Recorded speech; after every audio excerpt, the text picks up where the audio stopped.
Hi guys, it's me, Candy Photography. It's 2020 already, and I can say 2019 went in a blur for me. I run my own business.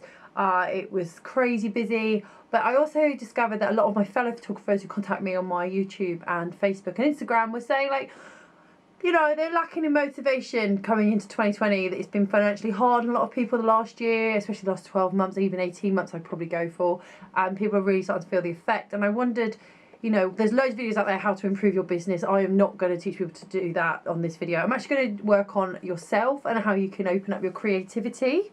So let's go through some top tips on unlock your creativity for 2020, photographically speaking. Tip 1, I can't remember to write these down. First of all, sorry about the mess, but yeah, I just had to come in here and do a quick one. I'm on my way to the gym because I'm lifting.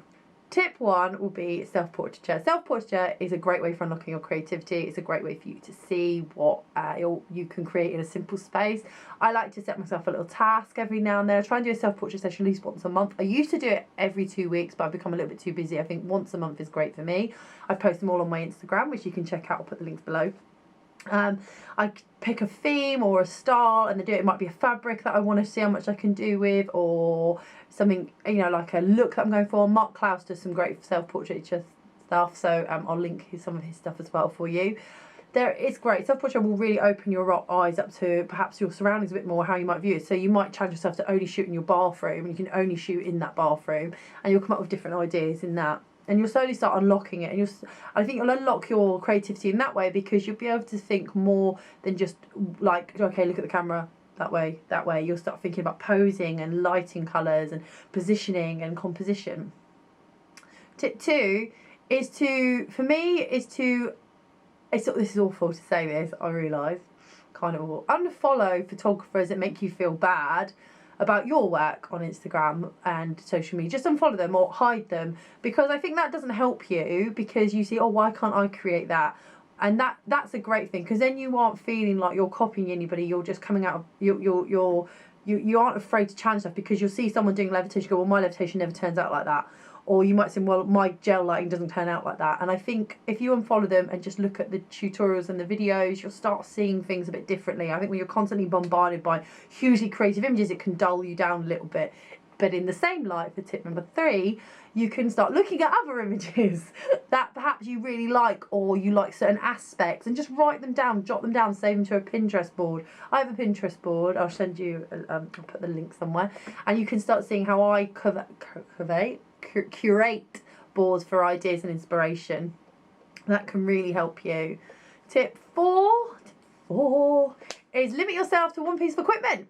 Annie Leibovitz, I think it was said in a video that just use one lens and find everything you can do with that lens, its limitations, what it excels at, and really push it. And that is, again, similar to the self-portrait, where you set yourself a challenge. If you just use the 50mm, or you only set yourself to shoot in your 24 to 70, and find all the limitations in that, and you can start finding and pushing yourself a little bit more. The lens is only limited by your perception of how good it is. Okay, tip 5 now. Tip 5 is to go out more. Go out and look at art. Go look at different things. Go read books. Go watch movies. Watch movies for the cinematography side, the lighting side. You know, I watched The Joker a little while ago. And one of the scenes that resonates with me is when the main character is dancing in his bathroom, and the green hair dye is running down his back. I became really aware of how beautifully visually that looked, and the way his spine contorted, and I decided I'm going to do something similar-ish in a self-portrait later on, and that's really helpful. You know, opening your mind to stuff that isn't just photography can really help you, I find. Tip 6. God, look at me, check me out. 6 tips. This should be the top 6 tips. Work with a colleague, work with a friend, get their ideas, you know, bounce on it. I really love the photographer challenges. I've been taking part in quite a lot of those. But there is that one where you guys shoot one model. I think I follow Jessica Cabasi's probably the most, but you know, and the Irene Rudnick's done a few, and you know, and And I just think those can help you because you see how other photographers work. And my final tip, tip 7, it's tip 7. On YouTube, there are many photo challenges. I've started to do a few, like the no face challenge. I'll put the video link somewhere. And that's really helped to put me to think outside the box. And I'm very open about when I think I've sort of not done the task to amazing ability, when I failed a little bit. I'm going to be doing a lot more challenges. And I think doing stuff that isn't just for clients can really help you. It can really push you out of your comfort zone. You know, clients, you know, you might be doing headshot after headshot after headshot, and you know, as much as you love doing that job, you can feel like, oh, I really need to exercise my creative mind. And I always think of creativity as a muscle. The more you exercise it, the more you use it, the more you challenge it, the better you become. And you know, some of my greatest imagery, I think, for my personal portfolio has come because I've just had to play around.